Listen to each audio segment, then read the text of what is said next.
ಆಗಲಿ ಪುರೋಹಿತ್ರೆ, ನೀವು ಹೇಳ್ದಾಗೆ ಮಾಡ್ತೀವಿ. ಇಷ್ಟೊತ್ತಲ್ಲಿ ನಿಮಗೆ ಫೋನ್ ಮಾಡಿ ತೊಂದರೆ ಕೊಡ್ತಾ ಇದ್ದೀನಿ. ಮತ್ತೆ ನಾಳೆ ನಿಮ್ಮ ಜೊತೆ ಮಾತಾಡ್ತೀನಿ. ಏನು ಮಾಡಬೇಕು, ಏನೇನು ತಯಾರಿ ಆಗಬೇಕು ಅದೆಲ್ಲ ನೀವೇ ಹೇಳಬೇಕು. ಆಯಿತು. ನಮಸ್ಕಾರ.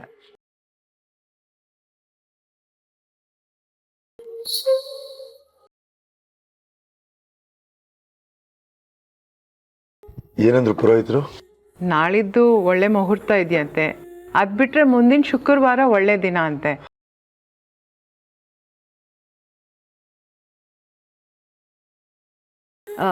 ನಿಮಗೆ ಶುಕ್ರವಾರ ಆಗ್ಬೋದಾ? ಗಡಿಬಿಡಿ ಇರಲ್ಲ, ಸ್ವಲ್ಪ ಸಮಯ ಸಿಗತ್ತೆ. ಹೇಗಿದ್ರು ಹುಡುಗ ಹುಡುಗಿ ಇಬ್ರು ಒಬ್ರನ್ನೊಬ್ರು ಮನ್ಸಾರ ಒಪ್ಕೊಂಡಿದ್ದಾರೆ ಅಂತ ಗೊತ್ತಾಯ್ತಲ್ಲ, ಇನ್ನೇನು ಭಯ? ಹೌದು, ಅವ್ರಿಗೂ ವಿಷಯ ತಿಳಿಸೋಣ. ಅವ್ರೇನು ಹೇಳ್ತಾರೋ ಹಾಗೆ ಮುಂದುವರ್ಸೋಣ. ಎಂಡ್ ಆಫ್ ದ ಡೇ ಅವ್ರು ಖುಷಿಯಾಗಿರ್ಬೇಕಲ್ವಾ? ಅವ್ರು ಆಸೆ ಪಟ್ಟಂಗೆ ಎಲ್ಲ ನಡೀಲಿ.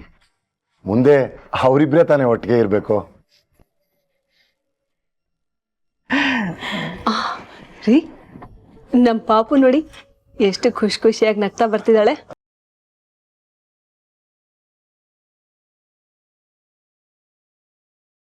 ಆಯ್ತಾ?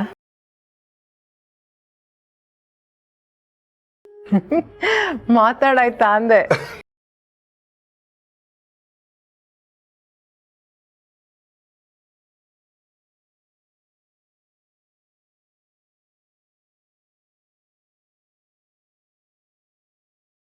ನನ್ನ ಮಗ ಇಷ್ಟೊಂದು ನಾಚ್ಕೋತಾನೆ ಅಂತ ನಂಗೆ ಗೊತ್ತೇ ಇರಲಿಲ್ಲ.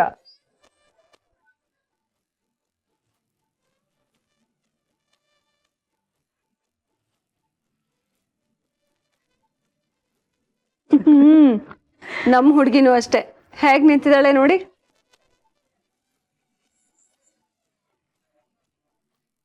ಮಿಲ್ಕಿ ಬ್ಯೂಟಿ ಇವಾಗ ಕಾಶ್ಮೀರ್ ಆಪಲ್ ತರ ಕೆಂಪು ಕಾಣಿಸ್ತಿದ್ದಾಳೆ. So cute ma'am. ನಾಳಿದ್ದೇ ಒಳ್ಳೆ ಮುಹೂರ್ತ ಇದೆಯಂತೆ. ಹೆಣ್ಣೋಡೋ ಶಾಸ್ತ್ರ ನಿಶ್ಚಿತಾರ್ಥ ಒಟ್ಟಿಗೆ ಇಟ್ಕೊಳ್ಳೋಣ ಅಂತಿದೀವಿ. ನೀವೇನಂತೀರಿ? ಇಷ್ಟು ಬೇಗ ನಿಶ್ಚಿತಾರ್ಥ ಇಟ್ಕೊಳ್ಳೋದು ಓಕೆನಾ, ಅಥವಾ ಇನ್ನೊಂದು ಸ್ವಲ್ಪ ಸಮಯ ಬೇಕಾ? ಹಾಗೇನಿಲ್ಲಮ್ಮ, ನೀವೆಲ್ಲ ದೊಡ್ಡವ್ರು ಸೇರ್ಕೊಂಡು ಹೇಗೆ ಡಿಸೈಡ್ ಮಾಡ್ತೀರೋ ನನಗೆ ಓಕೆ. ನಾಡಿದ್ದೆ ಅಂದರೆ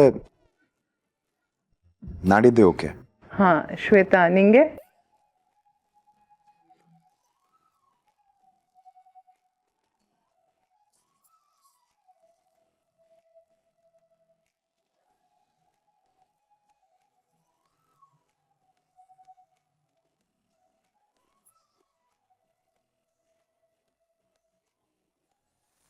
ನನಗೆ ನಿನ್ನ ಕಂಡೀಷನ್ ಅರ್ಥ ಆಗುತ್ತೆ ನಕ್ಷತ್ರ. ನಿನಗಿದನ್ನೆಲ್ಲ ಒಪ್ಕೊಳ್ಳೋದು ಕಷ್ಟ ಇದೆ. ನೆನ್ನೆವರೆಗೂ ಯಾರನ್ನ ನೀನು ಅಂಕಲ್ ಆಂಟಿ ಅಂತ ಹೇಳ್ತಿದ್ಯೋ, ಇನ್ನು ಮುಂದೆ ಅವರನ್ನೇ ಅಪ್ಪ ಅಮ್ಮ ಅನ್ಬೇಕು ಅಂದರೆ ಅದು ಸುಲಭ ಅಲ್ಲ. ಆದರೆ ಅದೇ ವಾಸ್ತವ, ಅದೇ ಸತ್ಯ. ನೀನು ಅದನ್ನು ಆಕ್ಸೆಪ್ಟ್ ಮಾಡಲೇಬೇಕು.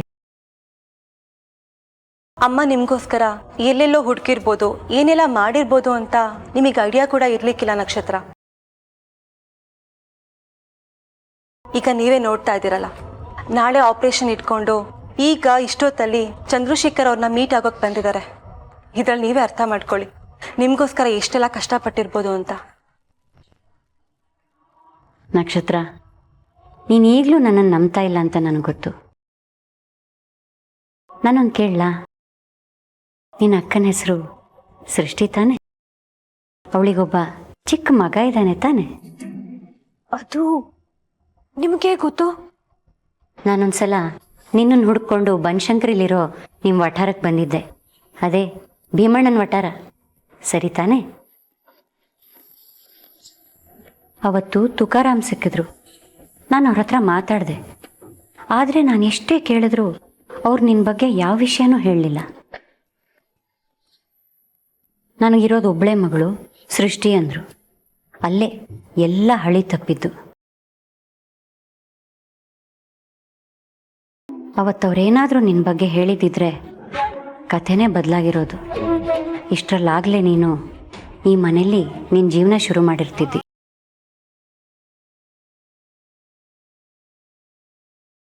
ತುಕಾರಾಮ್ ಅವರಿಂದ ಅಂತೂ ಏನೂ ಯೂಸ್ ಆಗಲಿಲ್ಲ. ಕೊನೆ ಪಕ್ಷ ಶ್ವೇತನಾದರೂ ಭೇಟಿ ಮಾಡಿ ಅವಳ ಹತ್ರ ಎಲ್ಲ ವಿಚಾರ ಹೇಳಿದ್ರೆ ಅವಳಾದರೂ ಅವಳ ಅಪ್ಪ ಅಮ್ಮನ ಅವಳೇ ಹುಡುಕೋತಾಳೆ ಅಂದ್ಕೊಂಡು ಅವಳು ಆಫೀಸಿಗೆ ಹೋದೆ. ಆದರೆ ಅಲ್ಲೂ ಏನೂ ಪ್ರಯೋಜನ ಆಗಲಿಲ್ಲ. ಶ್ವೇತಾ ನಾನು ಯಾವ ಮಾತನ್ನೂ ಸೀರಿಯಸ್ ಆಗಿ ತಗೊಳ್ಳೇ ಇಲ್ಲ. ಆದರೆ ಇವತ್ತು ನೀನು ನನಗೆ ಸಿಕ್ಕಿದಾಗ ನನ್ನ ಕರ್ತವ್ಯ ಪೂರ್ತಿ ಆಯಿತು ಅಂತ ನನಗೆ ಅನ್ನಿಸ್ತಾ ಇದೆ.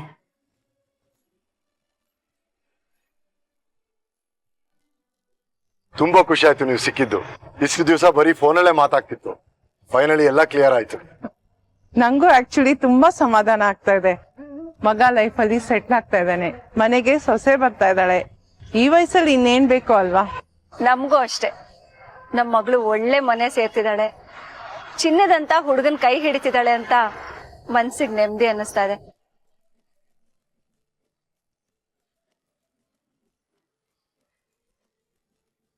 ಆಗ್ಲಿ, ಎಂಗೇಜ್ಮೆಂಟ್ ಜವಾಬ್ದಾರಿ ಎಲ್ಲ ನನ್ನ ಮೇಲೆ ಬಿಟ್ಬಿಡಿ. ನಾವೇ ಫ್ಯಾಮಿಲಿಯವರು ಪುಟ್ಟದಾಗಿ ಮನೇಲಿ ಒಂದು ಫಂಕ್ಷನ್ ಇಟ್ಕೊಳ್ಳೋಣ. ಮುಂದೆ ಮದುವೆಗೆ ಎಲ್ರನ್ನೂ ಕರೆದ್ರಾಯ್ತು. ಈ ಸತಿ ಜಾಸ್ತಿ ಜನ ಬೇಡ ಅಂತ ನನ್ನ ಅಭಿಪ್ರಾಯ. ನೀವೇನ್ ಹೇಳ್ತೀರಾ? ಹೌದು, ನೋ ಪ್ರಾಬ್ಲಮ್. ನಾನು ಹಾಗೆ ಅನ್ಕೊಂಡೆ. Let's keep it simple.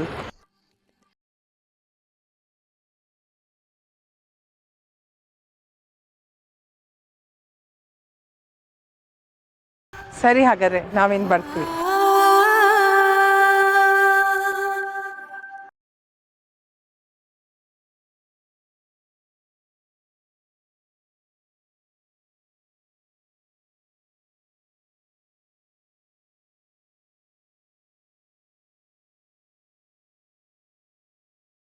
ಖುಷಿ ಆಯ್ತಾ ಮಗಳೇ?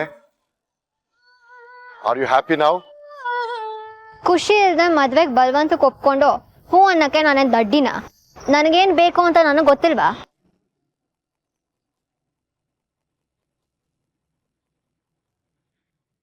ಆದರೂ ನಾನು ನಿನ್ನ ಹತ್ರ ಕ್ಷಮೆ ಕೇಳಲೇಬೇಕು ನಕ್ಷತ್ರ.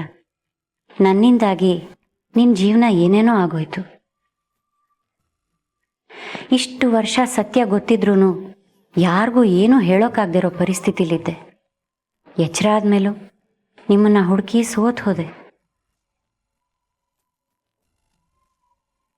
23 ವರ್ಷದಲ್ಲಿ ನೀನು ಅನುಭವಿಸಿರೋ ನೋವು, ಅವಮಾನ, ಕಣ್ಣೀರು ಎಲ್ಲದಕ್ಕೂ ನಾನು ಒಂಥರದಲ್ಲಿ ಕಾರಣನೇ. ಐ ಆಮ್ ಸಾರಿ ನಕ್ಷತ್ರ.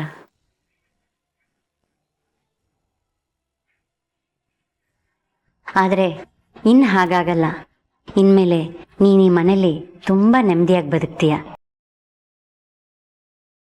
ಇಷ್ಟು ವರ್ಷ ನಿನಗೆ ಸಿಗದೇ ಇದ್ದಿದ್ದ ಖುಷಿ, ಪ್ರೀತಿ, ನಗು ಎಲ್ಲ ನಿನಗೆ ಸಿಗಲಿ ನಕ್ಷತ್ರ. ನೀನು ತುಂಬ ಚೆನ್ನಾಗಿರ್ತೀಯ. I wish you good luck. ಅಮ್ಮ, ನಾನೊಂದು ಹೇಳ. ಈಗ ನೀನು ಹೇಳಿದ್ದೆಲ್ಲ ಹೇಳಾಯ್ತು. ಈಗ ಮನೆಗೆ ಹೋಗೋಣ. ನಕ್ಷತ್ರನಿಗೂ ಇದೆಲ್ಲ ಹೌದು ಅಂತ ಅನಿಸಿ ಒಪ್ಕೊಳ್ಳೋದಕ್ಕೆ ತುಂಬ ಟೈಮ್ ಬೇಕು. ಅವ್ರಿಗೆ ಸ್ವಲ್ಪ ಸ್ಪೇಸ್ ಕೊಡು. ನೀನು ಆಪರೇಷನ್ ಎಲ್ಲ ಮುಗಿದ್ಮೇಲೆ ಮತ್ತೆ ಬಂದು ಅವ್ರನ್ನ ಮೀಟ್ ಮಾಡಿದ್ರೆ ಆಯ್ತು. ಈಗ ನಿನಗೆ ರೆಸ್ಟ್ ಬೇಕು. ಮನೆ ಹೋಗೋಣ. ಇಲ್ಲ ಅಂತ ಅಂದ್ರೆ ನಾಳೆ ಕಷ್ಟ ಆಗುತ್ತೆ ಅಲ್ವಾ? ಇರು ಪುಟ್ಟ, ಇಷ್ಟೇ ಆಯ್ತಂತೆ. ಇನ್ನೊಂದು ಅರ್ಧ ಗಂಟೆ ಕಾಯೋಕೇನು? ಅಷ್ಟರಲ್ಲಿ ಚಂದ್ರಶೇಖರ್, ಆರ್ತಿನೂ ಬರ್ತಾರೆ, ಶ್ವೇತಾನೂ ಇರ್ತಾಳೆ. ಎಲ್ಲರಿಗೂ ಒಟ್ಟಿಗೆ ಸತ್ಯ ಹೇಳ್ಬಿಡ್ತೀನಿ. ಅವಾಗ ಎಲ್ಲರಿಗೂ ಎಲ್ಲದೂ ಕ್ಲಿಯರ್ ಆಗೋಗುತ್ತೆ.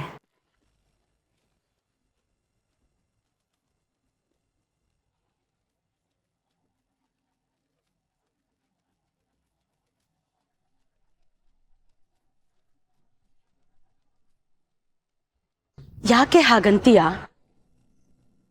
ಅಪ್ಪ ಆಗಿ ಮಗಳನ್ನ ಅಷ್ಟು ಕೇಳಬಾರ್ದ? ಅದು ಮದ್ವೆ ವಿಷಯದಲ್ಲಿ ಮಗಳ ಹತ್ರ ಎಲ್ಲಾನು ವಿಚಾರಿಸಿ ಮುಂದುವರಿಯೋದು ಒಬ್ಬ ಒಳ್ಳೆ ಅಪ್ಪ ಮಾಡೋ ಕೆಲ್ಸ. ನೀನ್ ಅದಕ್ಕೂ ಸಿಡ್ಕಿದ್ರೆ ಹೇಗೆ ಸ್ವೀಟಿ? ಮಾತಾಡಿದ್ದು ಆಯ್ತು, ಒಪ್ಪಿದ್ದು ಆಯ್ತು, ಎಂಗೇಜ್ಮೆಂಟ್ಗೆ ಹೂ ಅಂದಿದ್ದು ಆಯ್ತು. ಇವಾಗೇನಿದು ಹೊಸ ಡ್ರಾಮಾ? ನಿನಗಿಷ್ಟನಾ ಮಗಳೇ? ಆರ್ ಯು ಹ್ಯಾಪಿ ಅನ್ಕೊಂಡು? ಭೂಪತಿ ನನಗಿಷ್ಟ ಇಲ್ಲದೆ ನಾನು ಇಷ್ಟು ಖುಷಿಯಾಗಿರ್ತೀನ?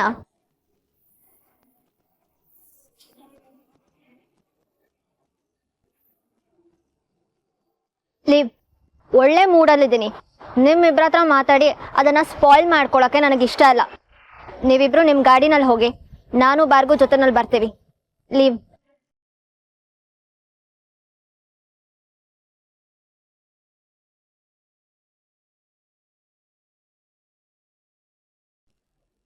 ಇಲ್ಲ ಬೇಡ, ನೀವು ಹೊಡಿ. ಯಾಕೆ? ಚಂದ್ರಶೇಖರ್ ಅವ್ರು ಬರಲಿ, ಅವ್ರಿಗೂ ವಿಷಯ ತಿಳಿಸಿ ಹೋಗ್ತೀನಿ. ಅದು ನಾನು ಹೇಳ್ತೀನಿ, ನೀವು ಹೊಡಿ. ಆಯುಷ್ಯೂರ್? ನಿನ್ನ ಕೈಲಿ ಇದನ್ನೆಲ್ಲ ಹೇಳೋಕ್ಕಾಗತ್ತಾ? ನನಗೇನೋ ನಿನಗಿಂತ ನಾನೇ ಇದನ್ನೆಲ್ಲ ಹೇಳಿದ್ರೆ ಒಳ್ಳೇದು ಅನಿಸ್ತಾ ಇದೆ. ನೀನಿರೋ ಸ್ಥಿತಿಲಿ ಅವರಿಗೆ ಇದನ್ನೆಲ್ಲ ಸರಿಯಾಗಿ ಅರ್ಥ ಮಾಡ್ಸೋಕ್ಕಾಗತ್ತಾ?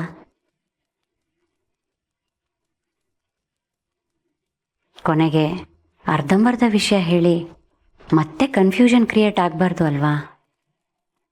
ಇಲ್ಲ, ಹಾಗೆಲ್ಲ ಏನೂ ಆಗಲ್ಲ. ನಾನು ಹೇಳ್ತೀನಿ, ನೀವು ಹೊಡಿ, ನೀವು ರೆಸ್ಟ್ ಮಾಡಿ. ಓಕೆ ನಕ್ಷತ್ರ, ಆ್ಯಸ್ ಯು ವಿಶ್.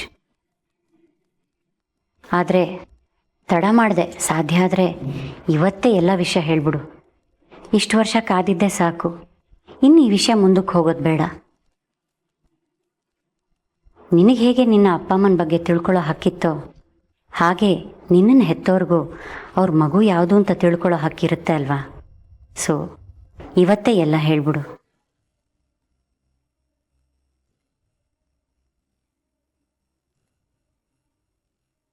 ನಿನಗೆ ಒಳ್ಳೇದಾಗಲಿ ನಕ್ಷತ್ರ. ಇಷ್ಟು ವರ್ಷ ನೀನು ಕಳ್ಕೊಂಡಿದ್ದ ಪ್ರೀತಿಗೆ 10 ಪಟ್ಟು ಪ್ರೀತಿ ವಾಪಸ್ ಸಿಗೋ ಹಾಗಾಗಲಿ. ಖುಷಿಯಾಗಿರು.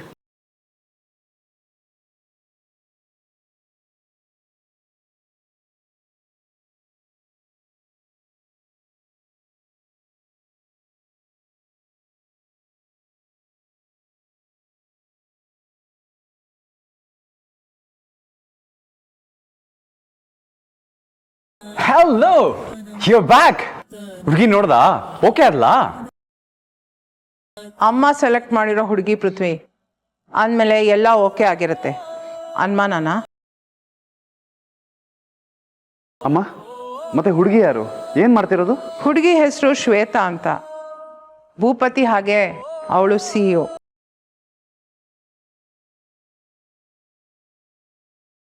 ದೊಡ್ಡ ಮನೆ, ದೊಡ್ಡ ಫ್ಯಾಮಿಲಿ. ಒಟ್ನಲ್ಲಿ ಈ ಮನೆಗೆ ತಕ್ಕನಾದವಳು.